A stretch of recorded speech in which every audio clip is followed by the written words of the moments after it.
Yo cuando leía la Escritura ya me había pasado, y solamente era un pobre estudiante de teología que no sabía mucho, que yo leía y a veces se hablaba de los ángeles y normal, los ángeles, pero a veces se hablaba de el ángel de Yahvé de un modo muy extraño, que parecía que era Dios. Y durante los años siguientes dije, bueno, si aquí dice ángel, pues ya está. Y no le di más vueltas. Si bien el texto del Éxodo que ayer dijimos, ese sí que me hacía pensar mucho. Ahora en este sermón vamos a repasar varios versículos, ni siquiera todos, acerca de este tema, donde veréis que se habla del ángel de Yahvé, del ángel de la presencia, del ángel de la alianza, de un modo que parece no estar refiriéndose a un ángel más. Porque es como si colocara a ese ángel o mensajero aparte de todos los ángeles. Es cierto que uno podría decir, bueno, se trata de un ángel muy poderoso que en el fondo está haciendo de representante del Señor. Sí, pero hay pasajes en que es difícil conciliar eso, porque claramente se le están dando atributos de Dios y se habla de él como de Dios. El primer lugar donde aparece mencionado esta figura, y permitidme recordaros que Jesús les dijo a los escribas y fariseos, buscadme en las Escrituras, buscadme. Luego estaba allí oculto Jesús mismo. El primer pasaje es un pasaje del libro del Génesis, capítulo 16, versículo 10, en que se le aparece a Agar, que era la concubina de Abraham y madre de su hijo Ismael. Entonces dice la Biblia, el ángel del Señor, el enviado de Yahvé, de un modo más literal, el enviado de Yahvé también le dijo a ella, multiplicaré grandemente tu descendencia y no se podrá contar su multitud. Claro, es un poco extraño. Un ángel que dice, multiplicaré grandemente tu descendencia. Eso no está en poder de un ángel. Un ángel no tiene poder de dar la vida. Un ángel no tiene poder de decidir hacer lo que quiera con la historia. Después de la aparición de este ángel del Señor, dice la Biblia, Génesis 16, versículo 13, y ella dio este nombre a Yahvé, que le habló. Tú eres el Dios que ve, porque dijo ella, ahora he visto al que me ve. También es un modo, para empezar, que no es el normal para referirse a un ángel. Este modo es en el que la Biblia se refiere solo a Dios. Y expresamente le llama a ese ángel, tú eres el Dios que ve. Y lo explicita. Y ella dio este nombre a Yahvé, que le habló. Cuando el texto ha dejado claro que era ese mensajero el que le hablaba. Vamos a seguir acumulando más textos antes de llegar a algunas conclusiones. 3 hombres se le aparecen a Abraham y a su esposa Sara en las llanuras de Manré. Ellos vienen a informarle a Abraham y a su mujer de que van a nacer dentro de un año el hijo que le han prometido. Y entonces uno de esos 3 visitantes le dio esta información y expresamente se le llama Yahvé a él. Y eso que se aparecieron con 3 formas de hombre. Dice la Biblia, Yahvé se le apareció a Abraham cerca de los robles de Manré.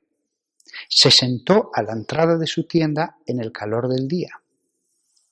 Yahvé se le apareció. Y deja claro que eran 3 hombres, porque los describe. pero uno se describe como Yahvé. Es curioso que este texto, los santos padres, lo ponen como un símbolo de la Trinidad. Habréis visto unos iconos rusos, sobre todo rusos, muy bonitos, preciosos, que aparecen 3 ángeles. Y os preguntaréis, ¿por qué siempre aparecen esos 3 ángeles? Porque en la iconografía, aquí los santos padres han visto un símbolo de la Trinidad. Incluso, aunque quizás esto sea ir un poco más allá del texto, y si realmente las 3 personas de la Trinidad se manifestaron en esos 3 hombres, se le llama solo a uno Yahvé, es verdad. Pero lo mismo que se apareció como una paloma en el momento de Pentecostés, ¿por qué no pudo la Trinidad aparecerse visiblemente de esta manera? Lo que es seguro es que uno con apariencia de hombre y al que la Biblia le llama Yahvé, los santos padres han visto ese símbolo de la Trinidad. Hay otro pasaje en Jacob, el pasaje para mí el más impresionante de todos de la zarza ardiente de Moisés, que claramente dice que es un ángel el que se aparece, y después, un mensajero, porque la palabra malak significa ángel, pero estrictamente significa mensajero, con lo cual el mensajero de Yahvé, y dice que es Yahvé en otro momento. Pero hay otro momento que es cuando Dios promete que su mensajero irá delante de los hijos de Israel.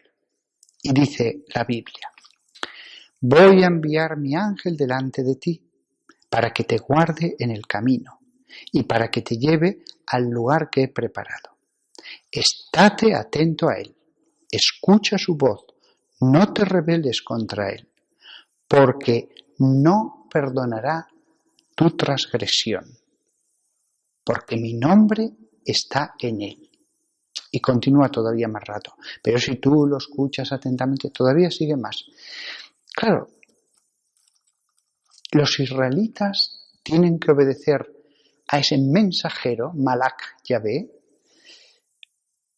deben obedecerle porque el nombre de Dios está en él. Y esto es muy curioso, porque Dios nunca comparte su nombre con ninguna criatura. Lo dice claramente el profeta Isaías en el capítulo 42, versículo 8. Yo soy Yahvé, este es mi nombre. Mi gloria no la doy a nadie, ni mi alabanza a los ídolos. Si una cosa deja clara la Sagrada Escritura es que Yahvé no comparte la gloria con nadie. Dios es Dios. Después están todas las demás criaturas. Nunca hay confusión. Sin embargo, aquí, el mensajero de Yahvé sí que tiene su nombre en él, porque mi nombre está en él. Y después otro pequeño detalle. Dice que no se rebelen contra él, que estén atentos, porque él no perdonará su transgresión. Solo Dios perdona los pecados. Ninguna criatura puede perdonarlo. Y sin embargo, este Malak, que va delante guiándoles, dice que él sí. Después hay otro pasaje en el libro de Josué, capítulo 5, del versículo 13 al 15, que estaba Josué junto a Jericó, levantó sus ojos, miró, y he aquí que un hombre estaba de pie frente a él con su espada en su mano. Y Josué le dijo: ¿estás con nosotros o eres de nuestros adversarios?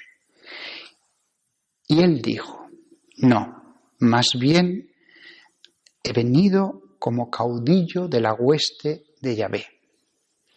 Y Josué cayó sobre su faz a la tierra, es decir, se postró, se inclinó ante él y le dijo: ¿qué tiene que decir mi Señor a su siervo? La palabra que usa es Adoni. Adonai es el Señor, solo se usa para Dios. Adoni, con la terminación I, es mi Señor.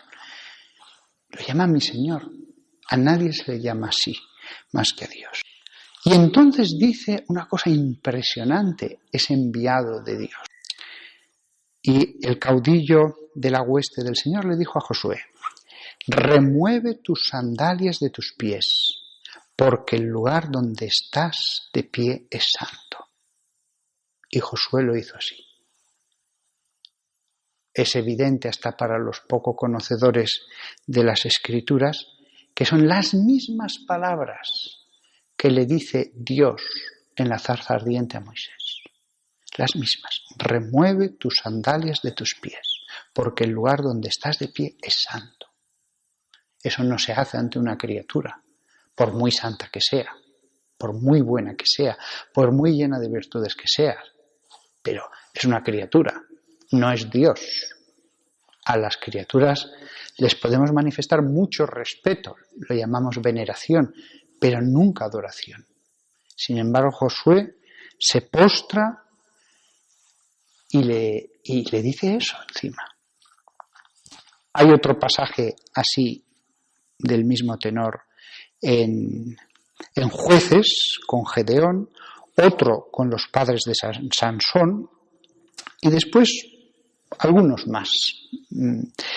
Claro, con lo que hemos escuchado, no voy a leer todos los textos, fijaos que este enviado lo que provoca es una teofanía, una manifestación de Dios, que se identifica con Dios, que tiene el poder de dar vida, se lo dice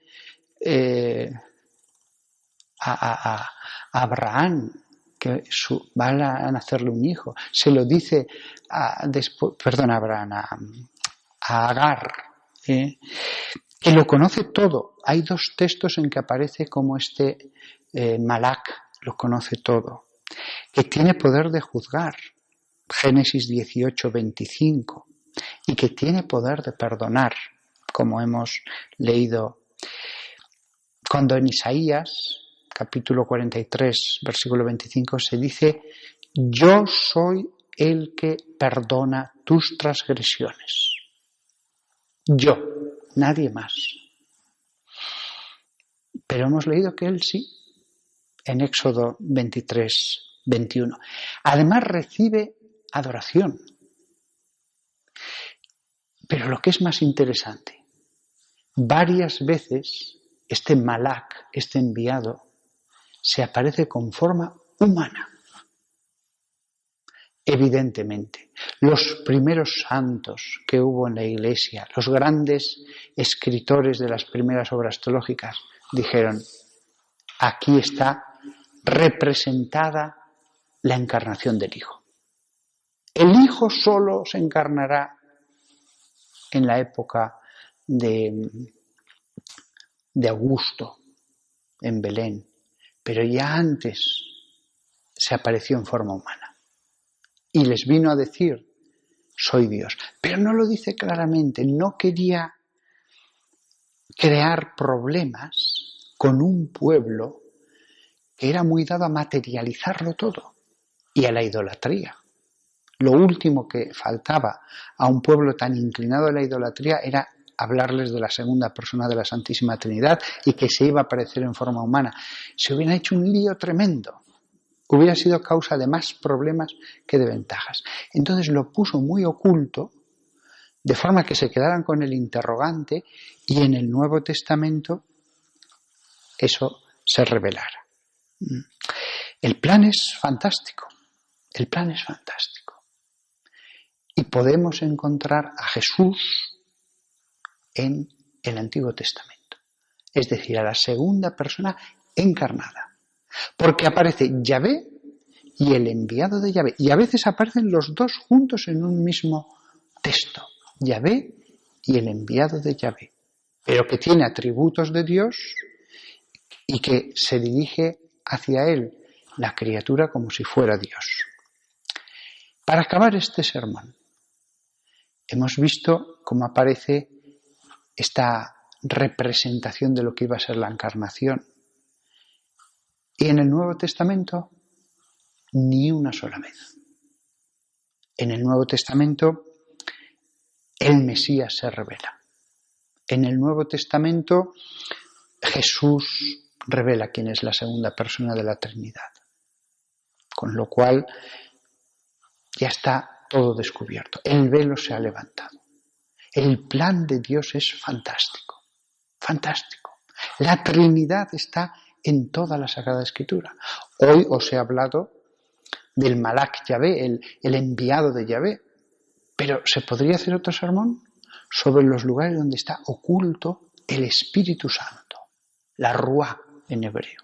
También hay varios pasajes en que el Espíritu Santo parece como asomarse y decir, estoy aquí.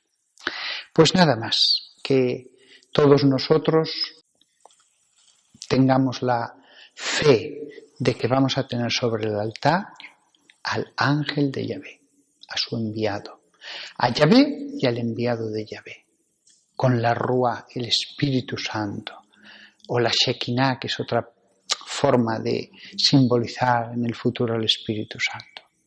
La Sagrada Escritura nos hace comprender la Trinidad y la misa de un modo más profundo, de un modo que es incluso bellísimo, bellísimo. Ya no es solamente la frialdad de una afirmación teológica, sino el artista Dios, que Él tiene un plan muchísimo más bello, hace como una gran capilla Sistina de prefiguraciones, de símbolos de lo que va a venir. Y toda la Biblia, por lo tanto, nos habla de la Trinidad. Solo se revela en el Evangelio, pero toda la Escritura, si le buscamos, lo encontramos.